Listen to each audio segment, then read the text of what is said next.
Let me start by welcoming everyone to our latest webinar in the Science Communication series. In today's discussion, we will turn our attention to the linkages and to the connections between the concepts of food sovereignty and food security, which is a very timely topic, I must say, as we can see communities worldwide are striving to access to healthy, cultural, adequate, and suitable produced food.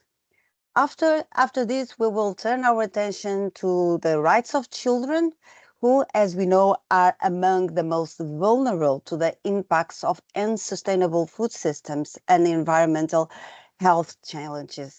And this is probably seen also in the importance that the growing emotional and psychological toll that climate and food crisis are taking on the younger generations. We see terms like eco-anxiety, climate grief, climate anxiety, which are associated with emotions such as anxiety, sadness, anger, and the feeling that there's nothing that we can do to prevent the threat of the environmental and the climate crisis. So again, we believe that this is a very timely topic to address children's rights.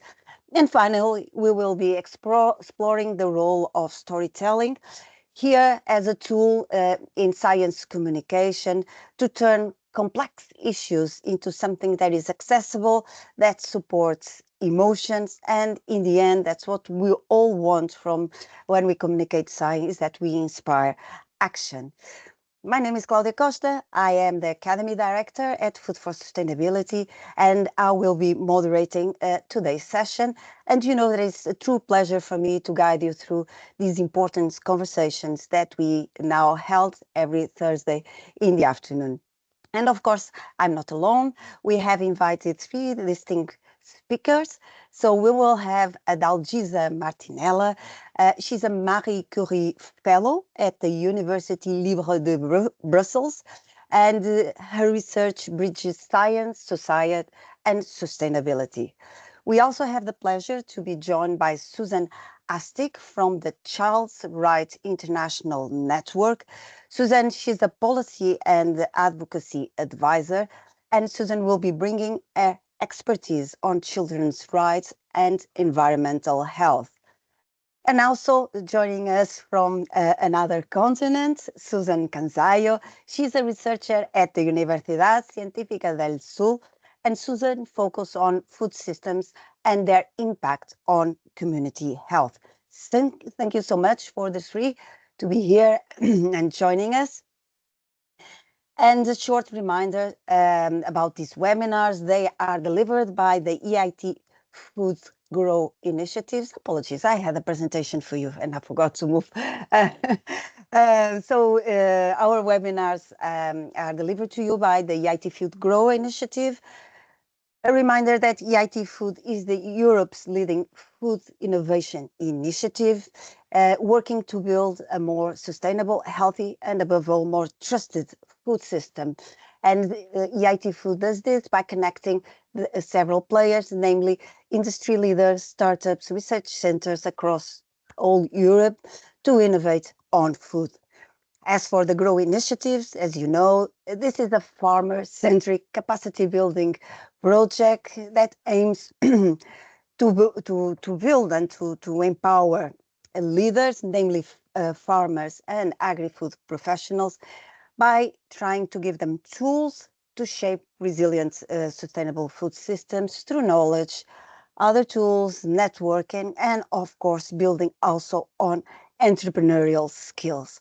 And I also take this opportunity to highlight another outstanding initiative from EIT Food, which is our Healthy Soil for Life summer camp.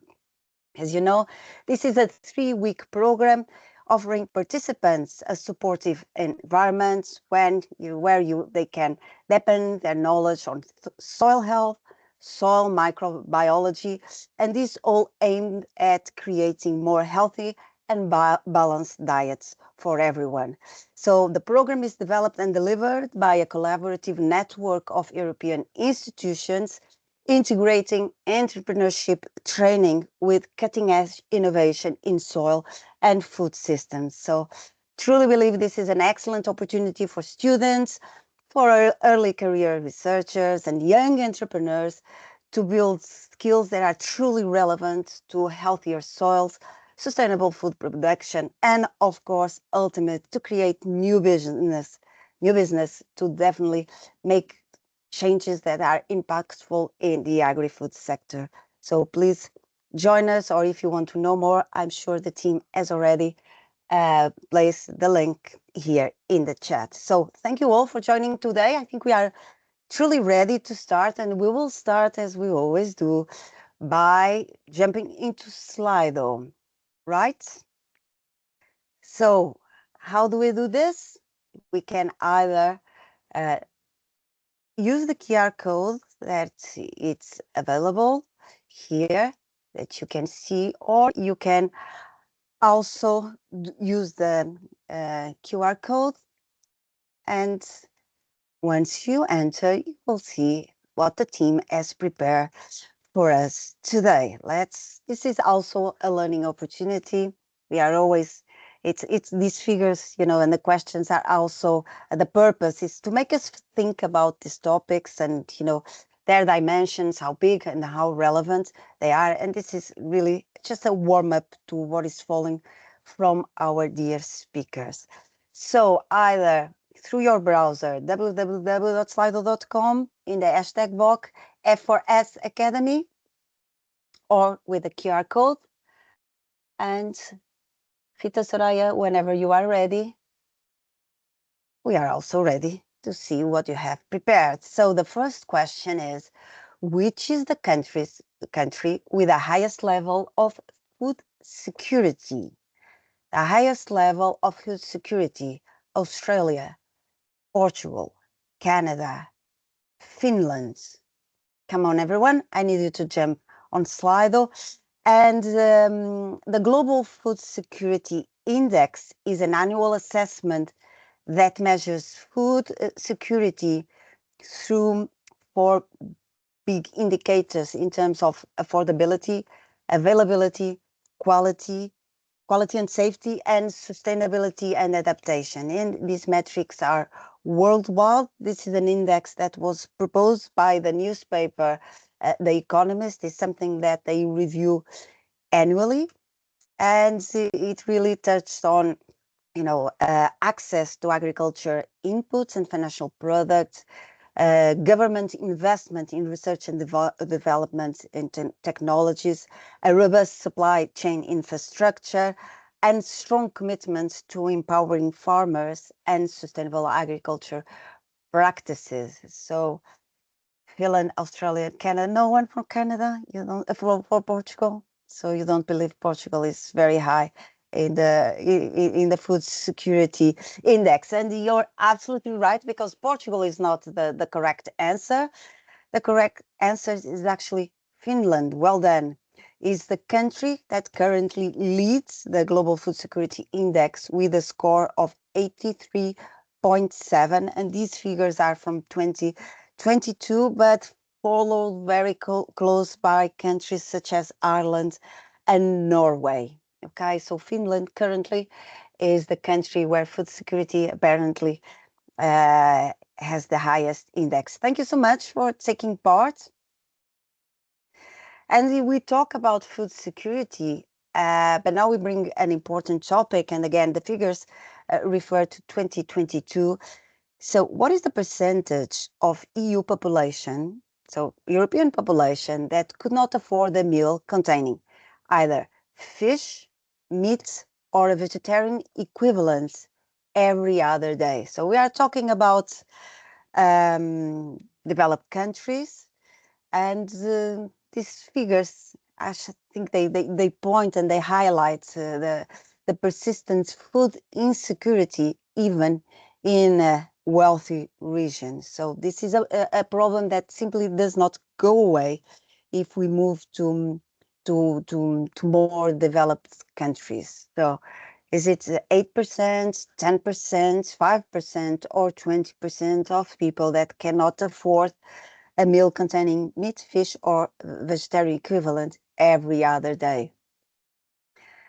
Okay, so in 2022, 88% of the EU population could not afford a meal containing, enough proteins as recommended by the World Health Organization. So there's still a lot of people in Europe that don't have access to a healthy and balanced diet.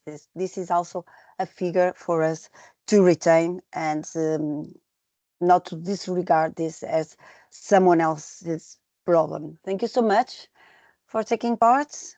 And we have one last question. This question dates back from 2019. So pre-COVID. That's the figures that we have. But we have here a question from the European Environment Agency, and according to them, of the roughly 100,000 synthetic chemicals in the market in the EU, how many have been thoroughly studied regarding their hazards? That's a very interesting voting. Thank you. So we are talking about roughly 100,000 synthetic chemicals. Okay, 100,000. So it's quite a big number. So how many have been really seriously studied and considered for their damage? I need at least one more vote. Please, please, please. We have 500. We have 1,000. Anyone to vote? Another draw. So, well, it also means that we really need to have this answer to know what is the correct answer. But according to the European Environment Agency, only 500 of these hardest synthetic chemical substances have been thoroughly studied for their hazards, which means that this is actually, well, I wouldn't say worrying. I'm sure that the figures have improved, but there is still a lot that we don't know about synthetic chemicals. And we had also the opportunity in earlier sessions of these webinars to learn more about these substances and what is still being discovered, and the effects and the long-term effects of some of these substances. So it's 500. So it's actually the lowest of the numbers. Thank you so much for taking part, for doing this warm-up together with us. I think we are now ready. So I'm now going to call to the floor Adalgisa. Adalgisa, when you're ready, the floor is now yours. Thank you. Thank you. I will just give me a second to share the presentation.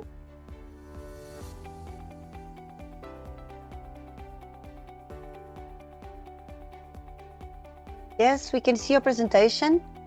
Adalgisa, not in presentation mode. But if not in presentation mode, we can move. Okay. As we are. Okay. I will keep mine. I'll be mindful of the time. So thank you. Good afternoon, everyone. Thank you for inviting me, for sharing my input on such timely and relevant topics. My name is Adalgisa Martinelli, and I am a PhD fellow at Université Libre de Bruxelles and Luis Guido Carlo University in Italy. My focus is on political science, specifically European studies. And today I want to discuss with you two different concepts, which are food sovereignty and food security, specifically how they shape European narratives. So the presentation will be divided in 4 parts. The first part, I want to discuss with you and share what is going on actually in the European agri-food sector. And from there, slightly touch on my research project focus and why it matters right now. From there, I want to share with you the distinguish and differences in between the two concepts, specifically food security and food sovereignty, and how they create narratives within the Union. From there, then we will highlight and discuss what is a narrative gap and what are the benefits of addressing the narrative gap. And I will close my presentation sharing with you a practical example of a dialogue platform we have in the Union. So first of all, precisely what is happening and what happened in the last 5 years in the European agri-food sector. I'm sure that you are very familiar with the two images I'm showing to you right now. I took this one from the BBC newspaper. The first one, it may be a little bit lost in the memory because it traces back to the COVID pandemic. I remember well news media papers sharing empty shelves of supermarkets and people panic buying food. And on the other side, we have tractors, many tractors rolling in Brussels, protesting in 2023 and 2024, even though I want to underline that farmer protests have been happening in many national member states long before the gathering in Brussels. And I have to thank the Slido question because they perfectly set the stage for my discussion. And because during the media and press release, many times I've been hearing the ideas and concept of food security and food sovereignty. And as a researcher, it took me several months to understand what were the communication problems in using these two concepts somehow as synonyms interchangeably. And from there, it sparked my research focus and interest for my overall PhD, which is precisely try to understand why the European Union is promoting a narrative of food sovereignty. What are the purposes of this narrative, of this story, is to address those crises that the sector is undergoing, is to address citizens or producers' concerns. So this is the overall research project. And why this topic matters? Well, apart from the picture I just showed to you, as you can, I'm sure you know very well, but as you can imagine, the European Union agri-food sector is undergoing multiple crises in parallel. Not only the COVID-19 pandemic and the farmer protests, but just think about the global supply chain disruption, the Ukrainian war, and most importantly, I would say climate change and the disasters and unpredictability of climate change that farmers face on a daily basis. So in a crisis situation, in a normal time situation, policy negotiation and implementation are already very complex in the agri-food sector because they involve different actors, both at the supranational level and at the national level. And specifically in time of crisis, where the urgency of action is strongly highlighted, we need cohesive story. We need to be able to speak in the same language. And this is where the role of narrative is very essential, to have cohesive narrative. One important point I want to highlight on this aspect on the idea of cohesive stories and cohesive stories and narrative does not mean that we need to eliminate disagreements across actors. Disagreements and different perspectives are key for liberal democracy and in liberal democratic systems such as the European Union. But in order to have long-term strategies that focus on a long-term goal, we need to have a cohesive story and understand what is the long-term goal. That's why a cohesive narrative is essential. So now let's first, before delving construct a story, we need to have concept clarification. So if tomorrow someone asks you, is there a difference between food security or food sovereignty? The answer is a big yes. Clearly, those two concepts are related, but they are very distinct. And I want to share with you these two definitions provided by different institutions. So let's start with food security.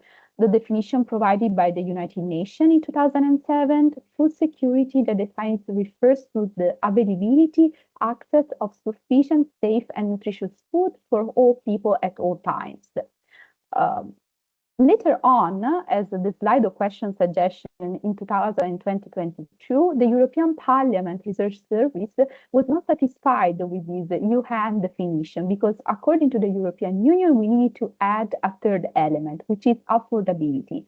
So in order to have a state of food security in the Union, it's not enough to make sure that people have available and access to food. We also need to make it affordable.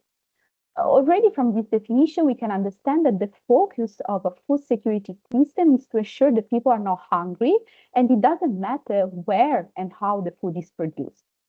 On the other side, we have the definition of food sovereignty. This definition comes from La Via Campesina, which is a South American grassroots movement, which not only established but also popularized the concept in the 1990s. And according to them, food sovereignty emphasizes the rights of people and communities to define their own food system, prioritizing local, sustainable production and cultural food preferences. So you can already see how in the food sovereignty definition, how and where food is produced is a major difference. If we want to even further highlight the differences between the two concepts, on the one side, we have that the end goal of food security is precisely to end hunger and malnutrition. And to make sure that you have access to enough food, it doesn't matter where and how this food is produced. So for instance, the means of production in the food security system could be global, local, rural, industrial. Again, it does not matter. Same regarding the cultural perspective on how this food is produced, because again, the end goal is to make sure that people have enough food. This is not to say that the cultural relevance of the food production is not negative regarded. It's simply out of scope of the definition. So who are in charge to define how to access, how to have a food security system are governments, international organizations that design top-down policies to ensure that people have enough food. On the other side of food sovereignty, because the end goal is to empower local producers and protect food tradition, clearly the control over the food system and how this food is produced highly matters. Indeed, the means of production in the case of food sovereignty are either local, small scale, sustainable, and who gets to decide how to produce this food are precisely the local communities which are in charge of the local food system. We have many examples of food sovereignty communities across the globe, from North America to Europe as well. And here, because the approach is bottom-up, the cultural relevance of the production of food is highly emphasized, from local knowledge to sustainability to tradition. So now that we understood that they are distinct but related concepts, how do we build a cohesive story and narrative? So as I was saying, throughout the last 5 years, we have seen how many experts and actors at the European level are using these two concepts somehow interchangeably.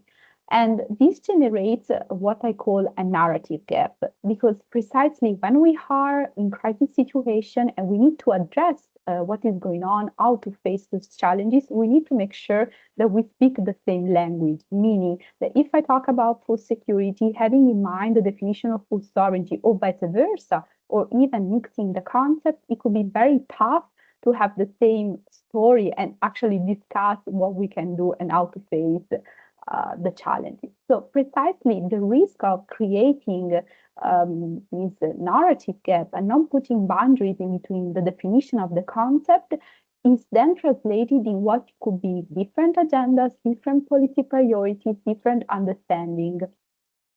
So, of course, the consequences of these narrative gaps when actors are discussing these two concepts is a clash of narratives, basically using similar banner concepts that do not really actually put a distinguish in between them.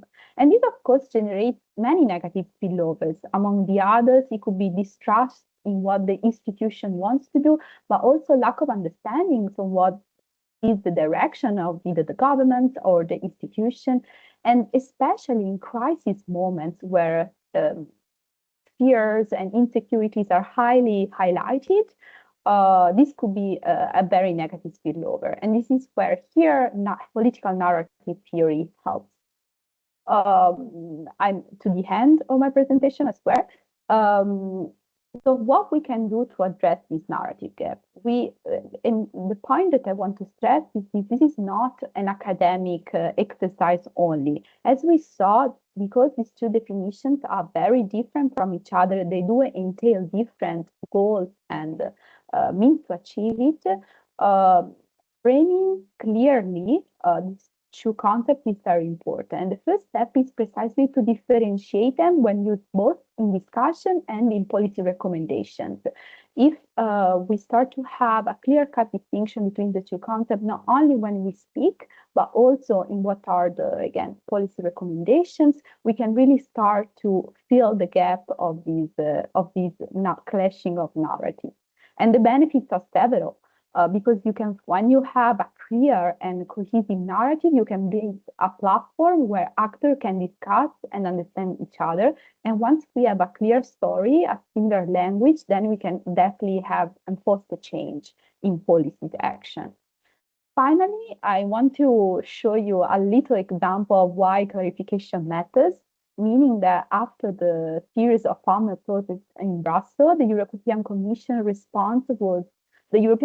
was very responsive because among the many reasons of why farmers protested across the member states and the union, there was the fil rouge of lack of communication and understanding. So the European Commission decided to launch a series of conferences and they called the forums, where they invited many different actors, academia, farmers organizations, NGOs, and tried to build this dialogue platform. Precisely not only to understand what farmers wanted clearly, but also really to try to make sense of different stories that were emerging from many perspectives. This series of conferences finalized with the report called A Vision for Agriculture and Food. And I just want to highlight, apart from the many policy recommendations within the report, which are now being outlined by the Commission work, this was a clear first step of how dialogue and building platforms of constructive dialogue is essential to foster any kind of long-term decision. So thank you for your attention, and I look forward to your questions.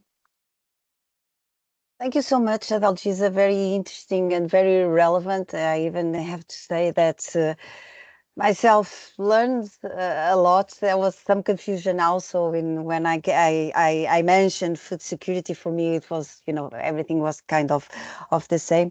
And also thank you for those pictures. Very recent, Portugal and Spain had a blackout, and we saw again the supermarket shelves, being, totally in a question of minutes, some of the goods totally disappearing. So reminding us how, fragile we are towards such important topics.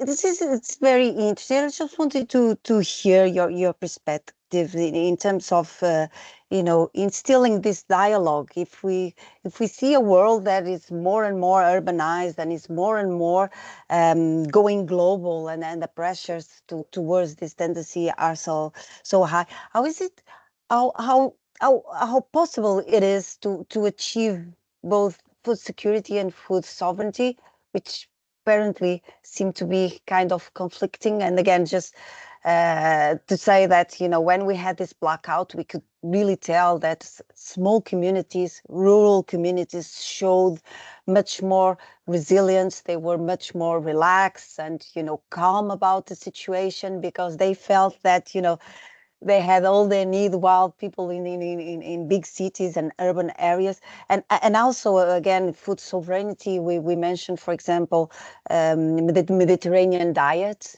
and how this urbanization and globalization is taking over, our culture patrimony. So, from the studies that you have done, how are these two different tensions being conciled? Thank you for the question. This is very. I wish I would know the final answer to that. The Commission is actually working on that as well. I think that the major problem is precisely because the two concepts are very polyedric, meaning that they have different goal insights that needs to be reached through different strategies. And before actually thinking about the strategies to achieve this concept, I think we need to ask a background question. Are we food sovereign? Are we food secure? And from there, evaluate the status of the situation, and from there, actually decide. Because again, as I said, both concepts are very polyhedric. So we may be in a status where we have in the food security situation, we have enough food for everyone, but as the question you show in the slide is not affordable. So maybe we need to work more on that.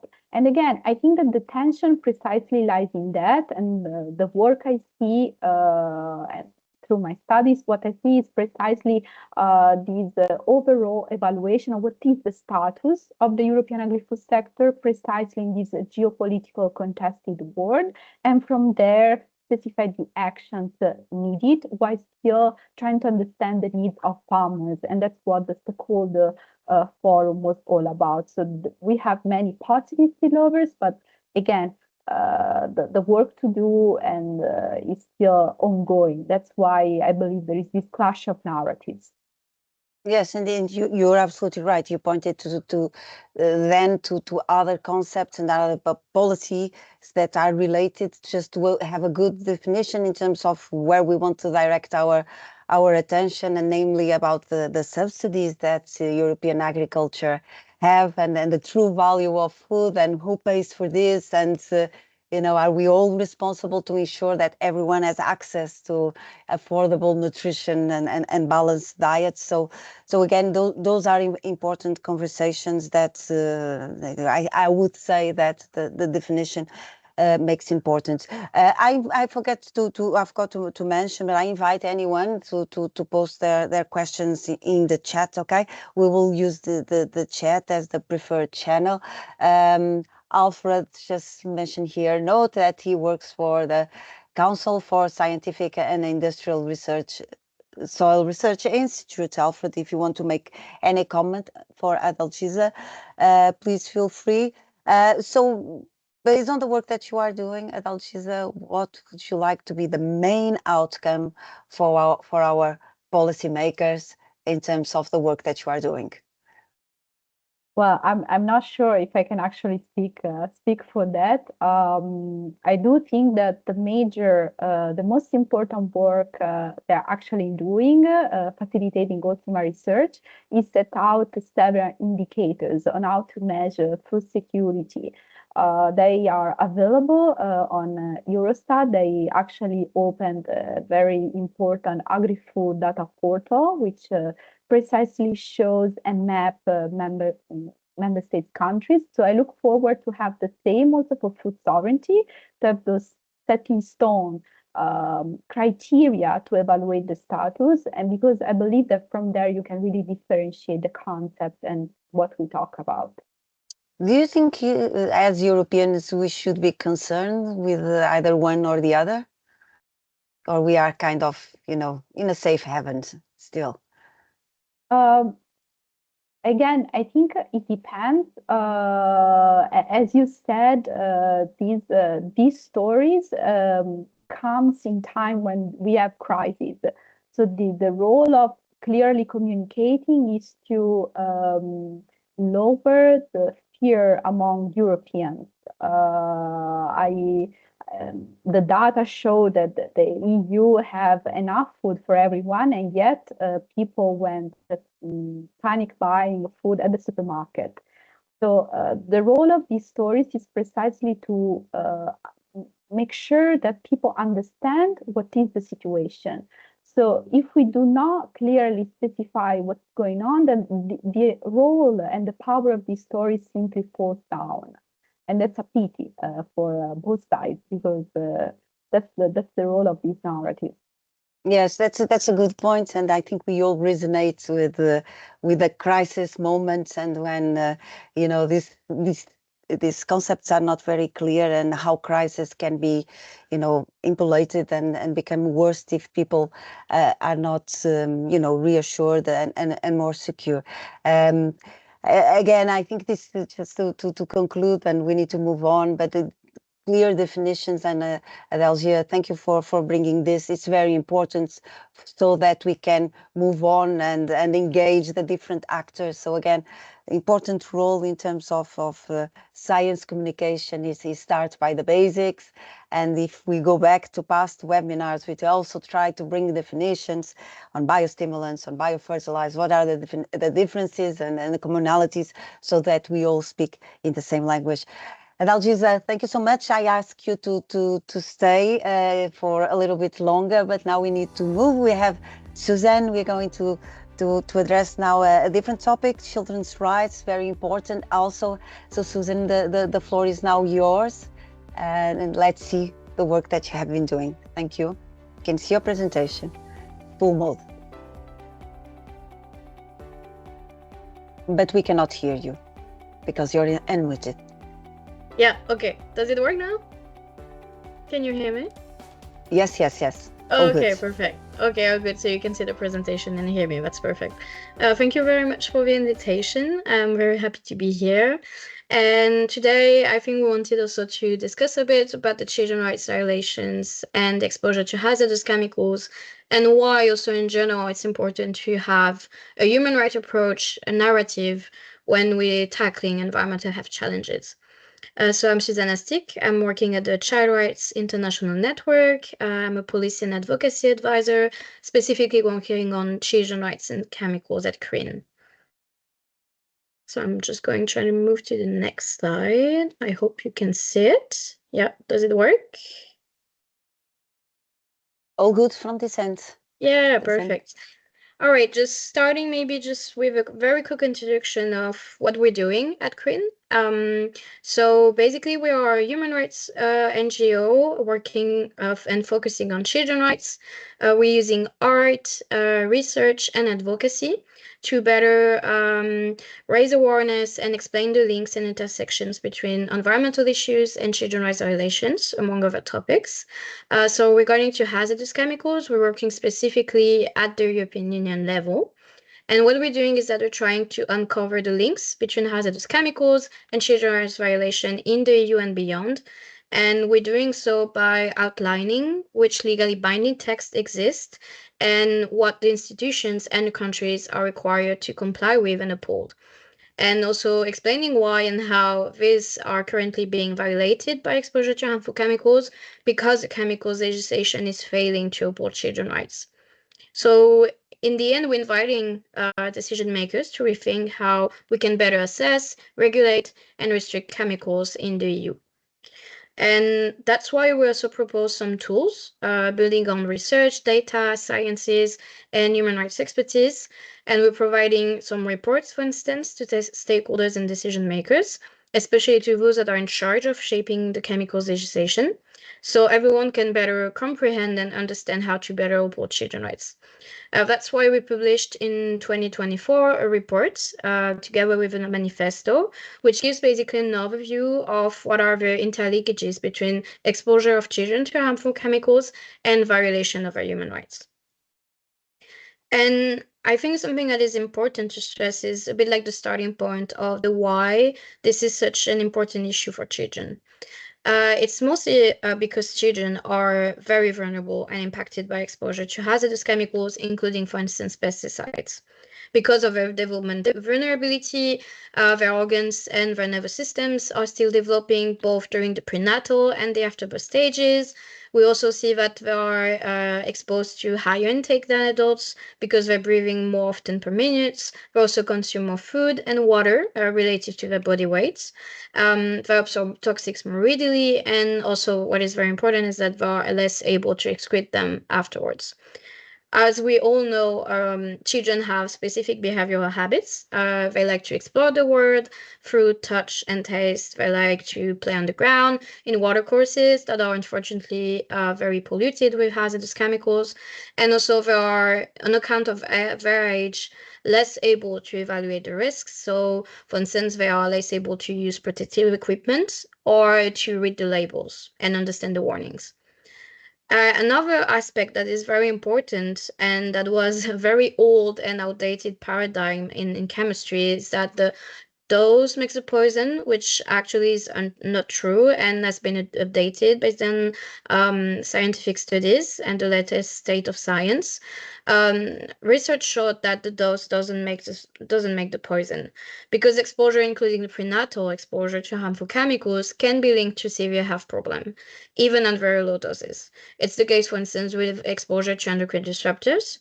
And in the end, we can see that fetal and childhood exposure can increase the risk of cancers, birth defects, neurological diseases, degraded cognitive functions, loss of infertility, impaired brain development, and that's only to name a few issues and health problems that are linked to exposure to chemicals. And that's also why, because it has so many impacts on children's life, that we're making the connection with our human rights, and that this exposure can lead to severe human rights infringements for children.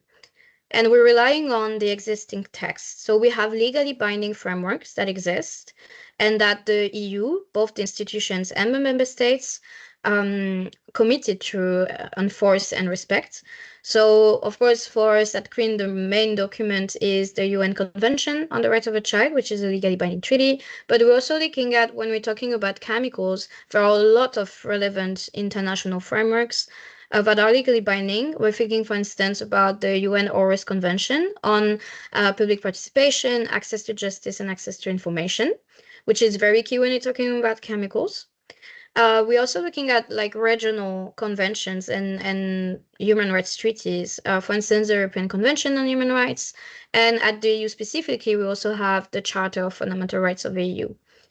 And very relevantly, looking at chemicals, including pesticides, for instance, it's important to acknowledge and remind also the institutions themselves that the EU adopted several strategies that are very relevant and should be a key compass in decision-making on chemicals, including pesticides, for instance. So we have the EU strategy on the rights of a child, which is quite important and was adopted in 2021. And of course, we have the chemical strategy for sustainability that was adopted during the previous mandate, so 5 years ago, under the Green Deal, which is also the cornerstone document and the cornerstone text for all this work. And as you know, there are also other treaties and other commitments internationally that are very relevant here. Of course, the Sustainable Development Goals, which are also stressing a lot of important points on food. And finally, something that we really want to stress is that it's quite interesting and important to look into UN experts' report and recommendations, because there are plenty of reports and resolutions that are coming from UN bodies that are extremely relevant when it comes about protecting children against chemicals, including pesticides. So you have, for instance, special rapporteurs' reports on toxics and human rights. Just to give you a very short overview of what's in the UN Convention and why this is so relevant when you're talking about chemicals. So the UN Convention on the Rights of a Child guarantees the right to life, higher sustainable standard of health, and also to develop as persons to the maximum extent possible. Unfortunately, we know that these rights are being impacted negatively by children's exposure to harmful chemicals. But we also have the right to education, to recreation and play, which should be the right to play safely. Unfortunately, but we know, for instance, that pesticides are being sprayed in public playgrounds, in gardens, and also that for a long time we had very dangerous chemicals in toys, which hopefully that will be improved in the near future. But we also have in the UN CRC, so the convention, we also have children's right to food, which is extremely important. It should also mean the right to food, to safe food and to high quality food. And they should also have the right to live in a safe place so they can develop in the best way possible. Something that is very interesting and quite often neglected when you're talking about harmful chemicals is the impact on the right to physical integrity. Because bodily integrity means that a non-consensual physical or mental intrusion against the body constitutes a human rights violations.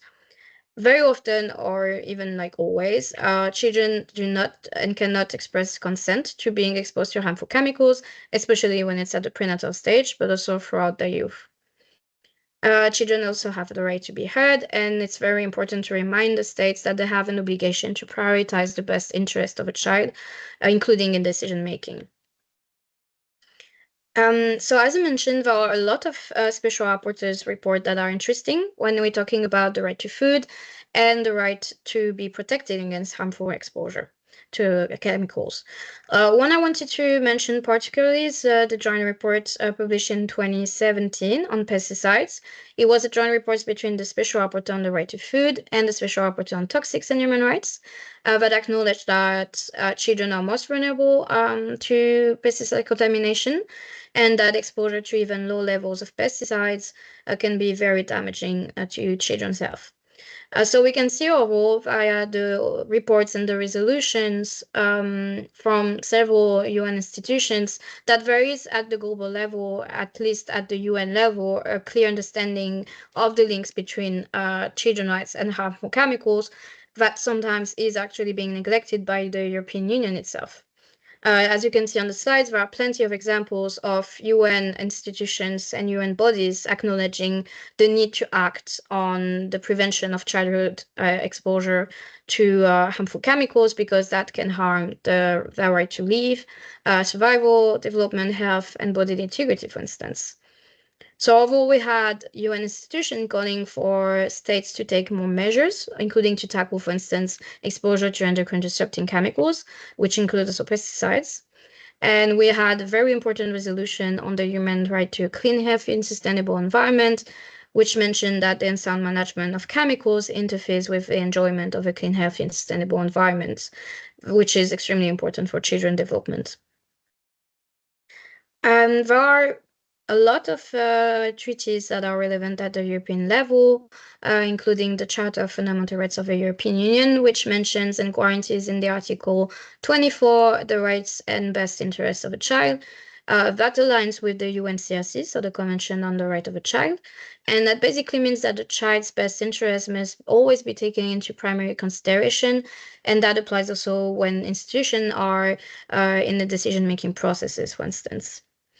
And as I mentioned before, you had the EU strategy on the right of a child. And in the strategy, it's interesting to see that there is a thematic area that is aiming to fight poverty and also promote like inclusive and child-friendly societies, health and education systems. And under this area, it stresses that all children have a right to a good standard of living, implying also to a good standard of health and food quality. Here, just a little bit of more concrete examples of the links we're making when we're talking about children's rights. So with some concrete case studies that are also available and more detailed in our reports that I mentioned. So for instance, the right to health is heavily impacted by exposure to hazardous pesticides that are being spread, for instance, in sensitive areas. So areas where children can play and they should be able to develop and have recreational activities safely.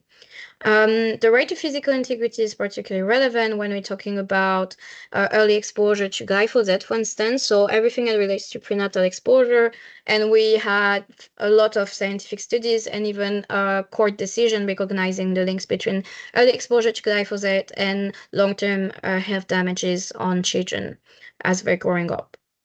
Another aspect that is crucial to look at when you're addressing harmful chemicals is the right to access justice and remedies, because unfortunately, we still have severe loopholes under the existing EU chemicals legislation.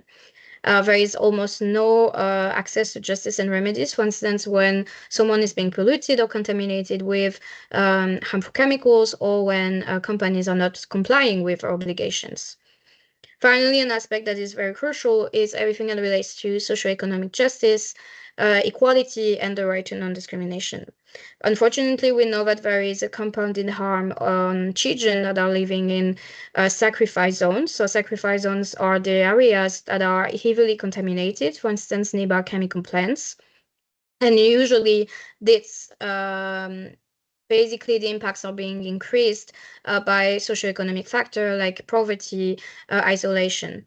And we also have a double standard that exists, and that's very concerning. We're going into the direction on discrimination.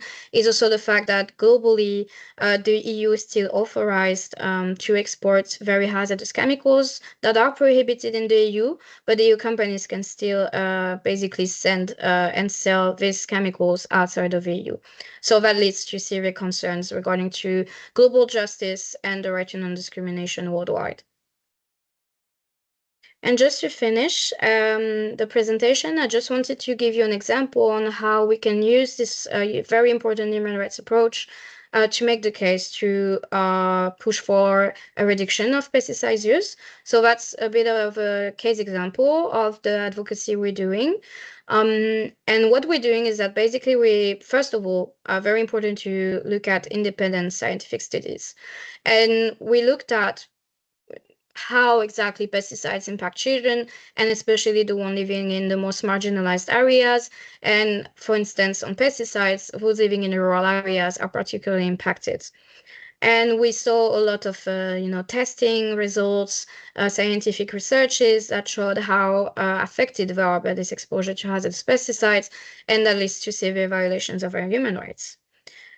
Now that we know that, and there are so many shortcomings in the regulation on pesticides, we want to stress, and that's what we're doing with other organizations as well, that children are not only, it's not only important to protect children because they are the most vulnerable. Of course, that's one of the main reasons.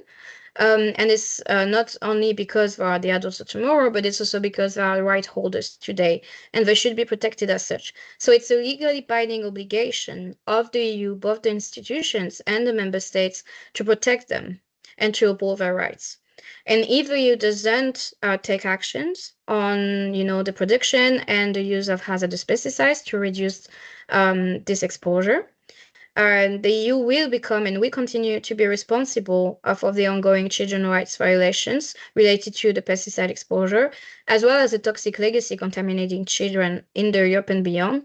And that will have also impacts on intergenerational fairness and the rights of future generations. So I think my invitation today is overall for pesticides, but also in general, every time we're advocating for more sustainable food systems, for instance, or better protection of children, we need to remind like the institutions, the EU, and every stakeholders that upholding children's rights is a key compass for decision making. It's not only an afterthought, it's not only a narrative, but it's a legal obligation. If you need more resources, our work is available on our website, and you saw some illustrations during the slides and the presentations. Those are made by our art illustrator, Miriam Sigranis, and you have more illustration available on our website as well. Thank you. Thank you, Suzanne. This was really interesting, very thorough presentation. But since we are on a science communication webinar, I have this figure that research says that 59% of young people globally experience intense climate anxiety. And traditional science communication, I wonder if it risks exacerbating these emotions by focusing narrowly on crisis and technical jargon. So how do you think that, the communications on such an important topic as the one that you brought can, validate emotions, trying to achieve this balance between urgency, but at the same time, hope, and how can we integrate, this tension so that we don't feel, overwhelmed by, negative emotions, but actually feel empowered to move forward? Yeah, that's a very important question, and maybe one of the most important one when you're talking about engaging with children and youth, and also making sure that you're preserving their mental health, because that's a very crucial aspect also when you're talking about protecting their human rights. I think there are several ways the science community can support this effort and make sure that when sharing information, you make it in a very constructive and safe way. And basically, one of the way to do it is to build a space where you can answer the question of children and youth, and making sure that they have access to child-friendly and youth-friendly documents. Because very often there is an overwhelming amount of, research data that it can be in itself very stressful, because it can be quite complicated for people to understand, and especially for children and youth, when they don't have comprehensible and accessible materials. So access to information first, to transparent information, and it's not about patronizing children. They are able to comprehend this data as soon as you present them in a way that is comprehensible. And I think it's very important to be transparent about, for instance, the risk they are being, submitted to and they are facing. But also it's very important to outline positive narratives of what can be done, what are the solutions. So both at the policy level, but also at the community level, at the local, action, grassroots communities, for instance, but also the fact that we can act on it. And children can be part of this action. If the EU or in general decision makers can give them the spaces to do so. So that's where we need to reinforce the public participation processes, and especially participation spaces for children that enable them to participate and to be active in the decision-making process, to express their voices, to express their concerns, and feel that they are being listened by decision makers. So, for instance, that means making sure that safeguarding policies are being implemented at the EU level when they're involving children, but also that we're opening more spaces that are child-friendly, and then make sure that we're empowering them and not only using them like to deliver one speech at some point at the EU, but to be really a key actor and being treated as equal in the public participation spaces.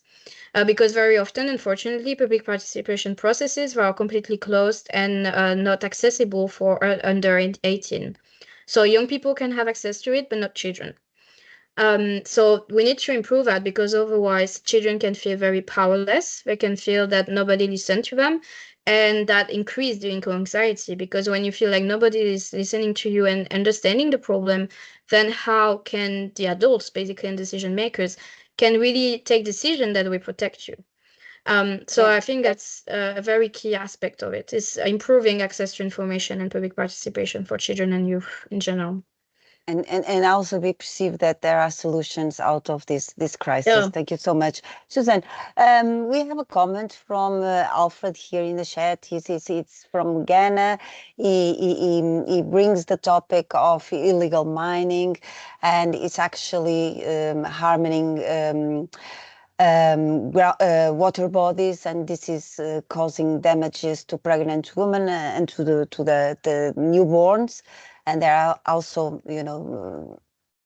cases where babies are being born with deformities. I don't think this is a problem just from Ghana. We also have studies here in particular regions in Portugal where high exposure of pesticides has an effect on newborns. But my question is, how does the work that CRIN is doing can stop preventing this type of situations?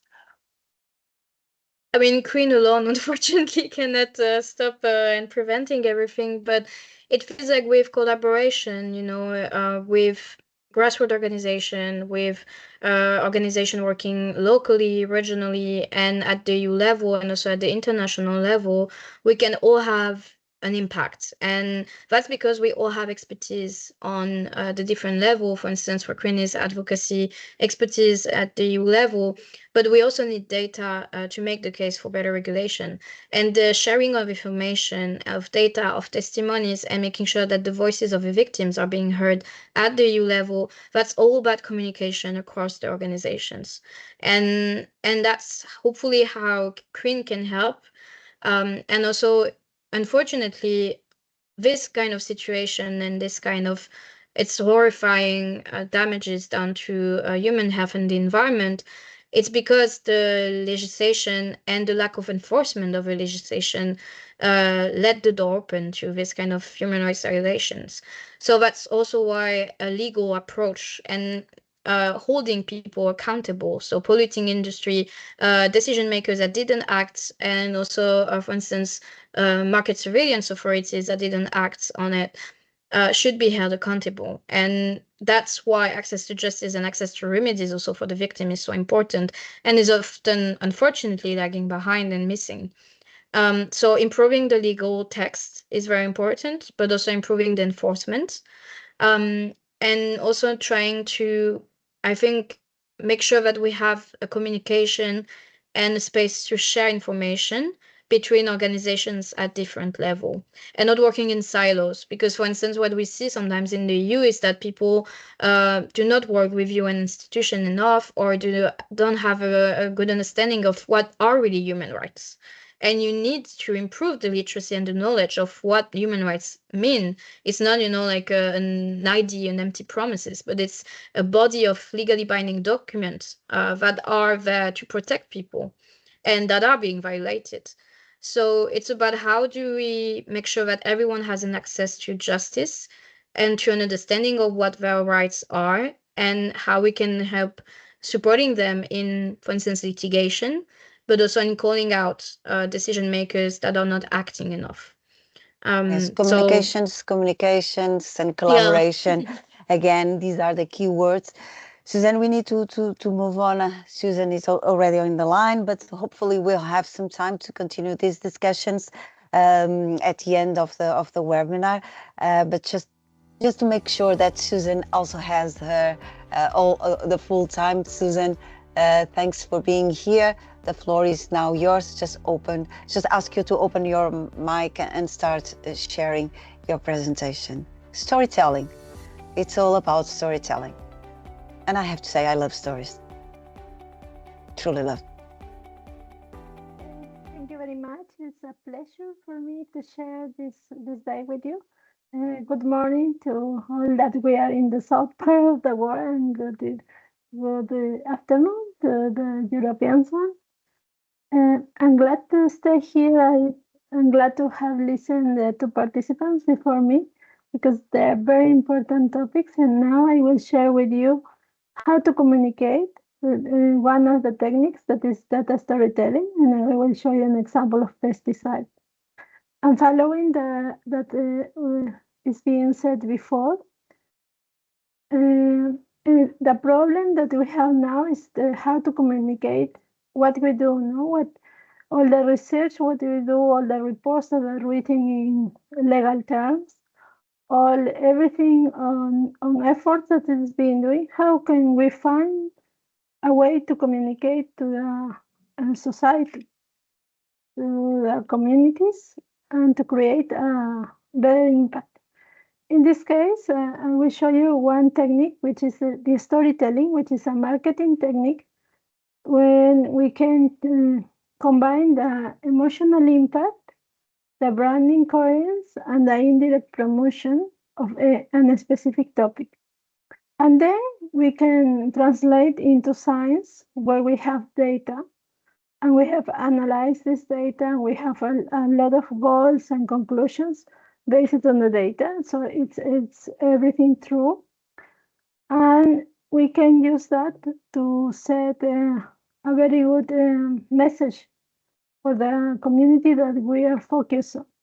So in this case, we can use our data storytelling. We can use our data, it's basic. Then we analyze it and we use a visualization of the data. So we can draw in many different ways, like bars, charts, or any way that we can show this data. And then we combine both of them and we turn to a story with a narrative. And after we check on that, we will have a very good story in a simple way that will find our audience. And we have to adapt to a different audiences. And for example, when we check with this technique, we have three basic steps. Now, data collection. We use many platforms at multi-levels. Then we have data analysis. We use many softwares, statics, performs everything. And we also find the last one, which is data visualizations. How I show my data to be understandable in a very easy way. And I will show you here a very nice chart, but to make it easy, no? We start with the concept that we want to communicate. So we have a narrative visualization of the process, and we also have a cognitive and communication theories. If we combine those, we will find that we have a problem, and we collected some data, we analyze, and we solve in part or totally this problem. And we have a recommendation for the society. So next, we have to check these visual channels, how I will show that, how it will be understandable for the society. In this part, it's very important to make a difference. For example, if I will show to other researchers, even if I make a very awful draw, they will understand. But if I will show to society, to communities, I have to make it very a good one with harmony that is very interesting and show in a very easy way what I want to say. So then we can check the information unit and we will have an environment of the story that I want to tell. So I start to converting the data, the scientific data or any report data into a story one. No? So to make a story, we need to remember that the data must be reliable and relatable. We must simplify the complex concepts, so say in a very easy way to understand. Especially when we talk with kids, we have to jump into if we were a kid again, and how can I say that in a very easy way that they can understand. Then we have to enhance the comprehension and the retention. And at the end, this story will have one role, very important, which is influencing the decision made. So with the story, I can make the audience to understand and make a decision. That's why it's very important to set the problem and the goal and the main message that I want to say. So in this technique, we also have to choose a protagonist, which is the main variable that we are studying or we are taking in the data analysis, and set up 2 dimensions, which are time and location. So where it will happen, the story, when it will happen, and also who will be the main characters of them. After that, we can choose the format. Could be infographics, podcast, narrative, oral, or video. In any of them where you feel more comfortable, you can do the story. And for example, we were talking about food security, food sovereignty, and pesticides, and also kids. Usually when we are researchers or we are managers of at any level, we have this kind of data. No? This is, for example, a research article, which is very heavy to read for any other person that is not involucrated in the academic world. Or a decision maker also will not read this completely because they will be bored at certain point and will not have the clear message that we want to say. So we can jump from here to the data storytelling. In this case, for example, we can have a video with animations where we say the story. The same thing that what we are saying here, but we jump into other format, which is very flexible and very simple, no? And it has to contain the emotions. It needs, because I need to create empathy in my audience. They need to feel the same thing that I'm telling in the story. If you remember, sometimes when you were kids, maybe the father or the mother have told you a story, and you imagine it and you get into this imaginary world, and then you believe that you are living that. And then you understand a message, and it was really funny. So it's the same what we do here. We create a special environment to say the main message of this heavy data that I have in other format.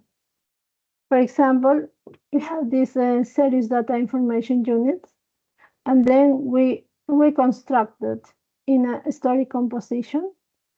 After that, we check how I can see that, no? And this is a visual media content, and how I can present that, no? I can present in an oral way, only in a narrative or infographics, but will be always directed to a specific audience. I have to know which is my audience, and I need to adapt to any kind of audience. I cannot say the same, for example, for adults than for teenagers than for kids. I cannot use the same story format because it will not have the best impact. And as you said before, we are now in a tense situation due to climate change and many risks, and also food insecurity. But in the story, we must be very positive because we are sure that humans will change at any moment, and we will do the best for themselves. So it's very important to be positive that we will achieve any goal in our story too. And for example, this is the structure of a story, no? The first one, we have to check for an introduction to the topic, where we will tell the audience which is the main problem what we're talking about. Then we will define the main conflict or the main research question, no? Where I have to highlight the purpose and the urgency of the message. After that, I provide a background information, so what's happening in the world about that I'm telling. And I present from my data analysis the most important insights. And I choose the most important variable as the most important character. After that, I already put in a frame of the topic that I want to know, or I want to say something, or I want to call for action. And then I create attention. Attention is in and progression, no? I create something that my audience will be attending the story. We will start to talk to themselves or to each other about what is going to happen then. So I get engaged, the audience, and anxious for the developing the conclusion. And finally, I resolve this disagreement that I planned here in the introduction on the conflict and conclude it. I can conclude about the conflict or the research question. And at the last part, it's always really important to say the message that I wanted or to call for the action, because this involves my audience into the same story. They are not getting separated from my story. They get involved as another character. And I finally say what I want them to do, the action that I want them to do after that. Some keys to engage the audience is to also share with them as personal initiatives. Even though everybody of the researchers or managers or any person has a personal way to say something or a personal way to do something. So the purpose of the data storytelling is not to change that, to be sincere, to be ourselves, and to create the empathy with the audience.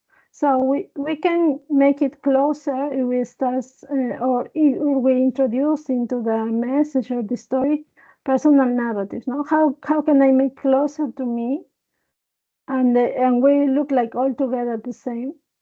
We can also tell vivid descriptions or metaphors or analogies. No, for example, I can tell you I was this last days working in the jungle, in the Amazon jungle of Peru, and we were talking about bears and monkeys for that impact the agri-food there, the farming, and we were thinking, we were observing them so much, and they behave a lot like us. The monkeys are very close like us, and we feel like another monkey there because we were like 7 days without communication inside the jungle. So this is one key that we can share with our audience. We can put them into our experience and become closer the communications. And then when we can resolve the conflict, we must generate emotional tension. So when I tell a story, I shouldn't be plain.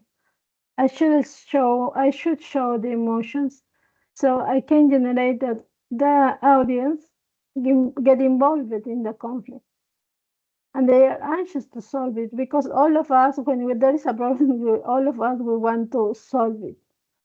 This is a natural behavior of humans.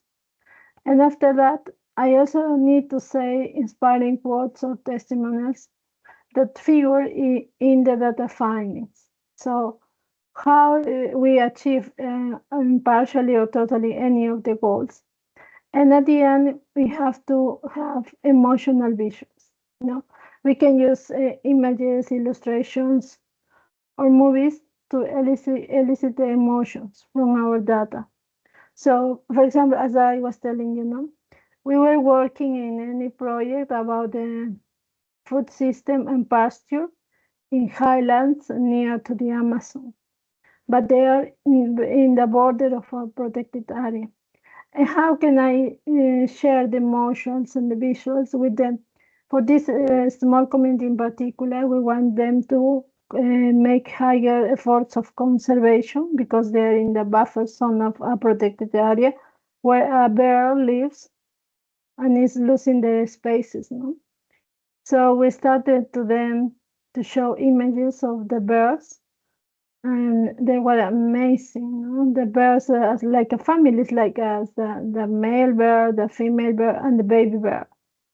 And the researchers could capture these images with the with the cameras, and we showed to the farmers that, and that was amazing, because they they feel themselves as they were 16 family, and they said that the bears were the 17th family in the community, and they by the sense were forced to show their emotions, and they decided to protect the bears. That was our goal, in all the research, all the research that we conducted there. So this is very cue to capture our audience and to say the message that we want. So the keys for storytelling is keep it simple. We need to transform our complex words, our complex concepts into simple ones. Identify the community that I want to communicate and create empathy. This is very important. To put ourselves in the same role that the community is playing. So we create empathy, and then to be loyal to the message. If I have analyzed any data and I have a key message there, in my story, I must be loyal to this message, not change the message. And be sure that the call for action is very related to the message. So, and then when we create the story in any of the formats, we also must share the story, and we will be aware of introducing them the Creative Commons license. So which one we can choose, how it can be shared at the end. So this is what I wanted to share with you. Very, very nice seminar, and that's it. Thank you, Suzanne. Thank you for guiding us through the process of storytelling. I think that we probably need to start practicing, because this is something that is quite obvious when we see the end result, but it's very difficult when we start. And you started, Suzanne, by pointing that storytelling was a marketing tool.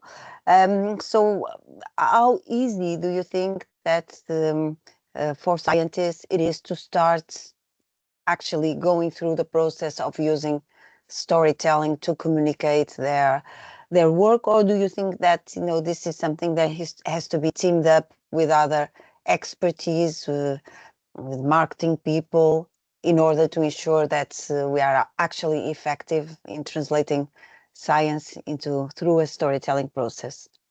I think in this case, the most important is to work both teams of researchers and also marketing or communication people together. Because what happened, this technique started for marketing, specific to sell products. But the difference is that for marketing, the message is not necessarily based on data. It's based on the need of the product that they want to sell.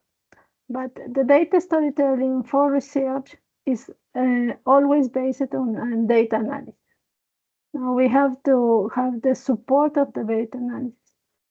And the problem when it's not a work together, both teams, is that probably the communicators doesn't know the exactly or the specific message that the researcher wants to do. So I think that all of our researchers should learn how to communicate, do the efforts, and then this primary story can be enhanced by the communicator professional, no? Because they know more about colors and trends. But I think the most important is that the problem, the message, and the call for action should not change, should be very attached to the research work. And I think it creates a lot of impact because we need to communicate science to the community and to decision makers to have a big impact and be positive impact. And they will never read the paper. That's the thing, no? They will be bored or they will not understand technical words. But if we translate into simple ones, we will achieve the goal. The communication will be easy, and dissemination of the words or the findings will be easy. Okay, good. Suzanne, I know that in your presentation you had an example of the paper and the storytelling example. If you have more examples to share, please use the chat. I think that's very inspiring, and how we see that one can translate into the other. Again, it would be very, very interesting to have seen some of the pictures you in Amazonia doing your research and using storytelling also to convince the local communities of the goals that you were doing. Maybe next time we'll do a video shoot in the beginning. Yeah, well, now just I don't know if we don't have more questions to Suzanne. I would just open. We just have a couple of minutes before we close. So to the three of you, if somehow we could redesign the agri-food communications from the ground up, what do you think, which values and principles should be embedded at the core in terms of redesigning, the way that we perceive the agri-food, what is missing in terms of the communications? Suzanne, you pointed to the children, but for example, we are very aware also, for example, the perceptions of farmers in terms of society as a career choice, and how challenging this could be. So what do you think young researchers or communicators should do to really have a real impact in terms of the way we want to see the agri-food moving forward? What are the key components? What would be the secret ingredient that you would add if you could? Suzanne, do you want to go first? You open your mic first. As you want. I saw the other Suzanne raise the hand, so as you want. I can go first very quickly if you want. Yeah, for me, I mean, I'm a bit biased, obviously, but for me, putting human rights at the core would be very crucial. Also because it's about workers' rights, so farmers' rights, and the rights of the children. Because we know that farmers are very concerned about their own health and the health of their children, and they need support in that aspect as well, and a recognition that their work is putting them at risk, and that decision makers, the authorities, need to better protect them and guarantee that they are not submitted to exposure to harmful chemicals, but also that they are supported in the transition. Because without like economic support, without legal support, and public support as well, the transition will be extremely complicated. So it's not only about the right to health, which is extremely important, but it's also about socioeconomic justice and the fairness of the process. And that's extremely important, and that's sometimes missing from a debate, is that everyone is focusing on for instance, the burden like environmental norms is putting on farmers, but it's not actually the problem. The problem is the lack of financial support for farmers to transition. So what they need is a system that really works, and that's really protecting their rights as workers, but also their human rights to health, to life, and that are protecting the children. And that also requires accessing information on this, because very often they're missing information on these aspects. And I think something that is quite important for the narrative is also the intergenerational fairness angle of the future of the agri-system and the food system. Because what the system we're building now will have impact on future generations, on children that are born now, but also on children that will be, born in the future. Because if we are completely exhausting all the resources, the soil, the water, if we're polluting the water, but also in terms of quantity, in terms of scarcity, then it will be very complicated to have resilient and stable food system for the future. So, and that's a narrative that is getting more traction, thankfully, also because, for instance, at the EU, we have a new commissioner on international fairness, which is in charge of working on this and to better protect future generation. So it feels that this narrative can be very powerful, and it should be a key driver in decision-making in general, and also in communicating with farmers, that they can be a very important actor in this transition, and we need them, and they need us as well. And probably we could also incorporate some of the tools that Susan addressed, make it relevant, eventually bringing in some numbers to ensure that we also address those that just prioritize economic goals, right, Susan? What should be your view on this? Well, based on my experience of this last year, that we were communicating the goals in one project in Peru, but in three very, very different regions, very different audiences. For example, one were the producers of food for exportation to Europe for avocado. And the others were a very small community that tries to be sustainable and decide by themselves to not use any chemical products in their land. And I realized that if we need to achieve the goals to change the production of food to be more sustainable, we need to use the communication tools, but really adapted to the peoples that we will talk about. We can say the same thing in very different ways, and to adapt to the cultural things of these sites. No, also for farmers, we need to in the message to say that the production will be assured, or at least more sustainable.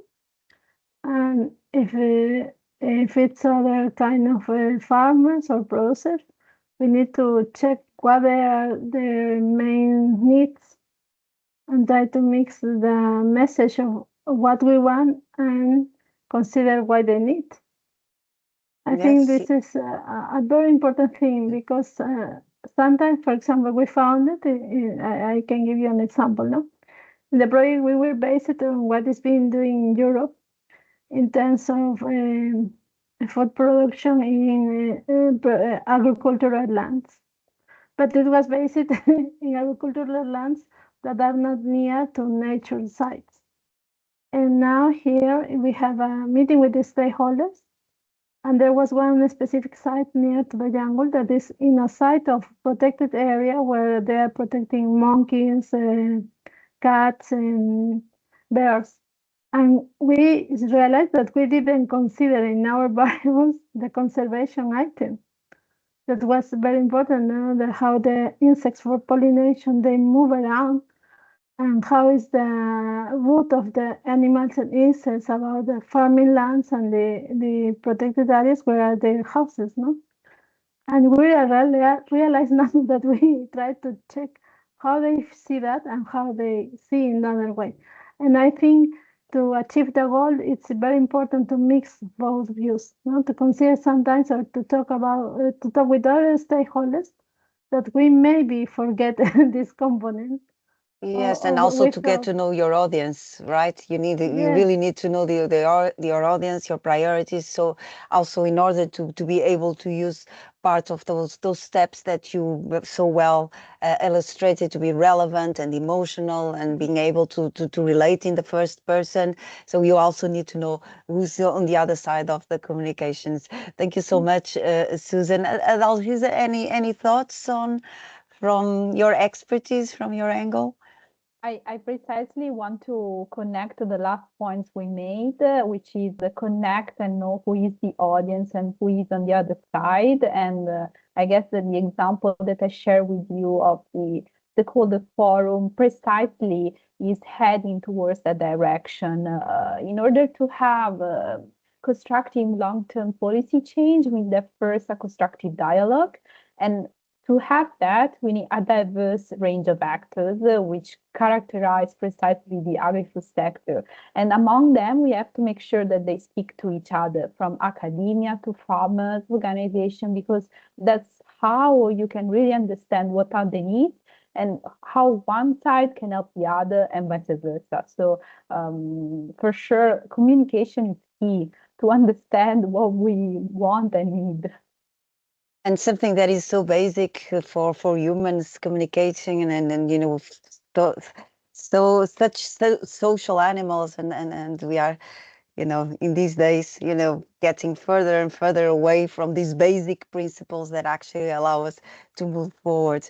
Our time is coming to an end. Just have two more messages to our audience. So I've just started to share our short quiz. If you want to get a certificate, just please fill in these forms. It's not difficult, and we will, after you have completed, we will make sure that you get a certificate. Thank you so much for staying at the till now with us. And just to let you know that we have a session ready for you next week. We will be addressing innovations through communication, exploring how science communication can be a powerful driver of innovation. And it's not just about the knowledge that is shared, but it's also to understand how it is created, understood, and applied. And we have three speakers and one addressing bidirectional communications between scientists and stakeholders, something that we also touch here today. We're going to have the 90 Seconds of Science, which is a very famous program in Portugal that manages to condense science into 90 seconds. And we also have communications at the core of this scientific journey, and we'll be looking at a very specific project, which is the reseed. So I really hope to see you all here next week. Speakers invited also. So girls, you are invited to join us and also to share of you. So for me, I have to say it's been a pleasure to be here guiding you this session. Many thanks to our speakers. Many thanks to the team, also Rita and Soraya, that are always in the background. And thanks to our participants to staying until this long, and enjoy the rest of the day, and hope to see you here next week. Thank you.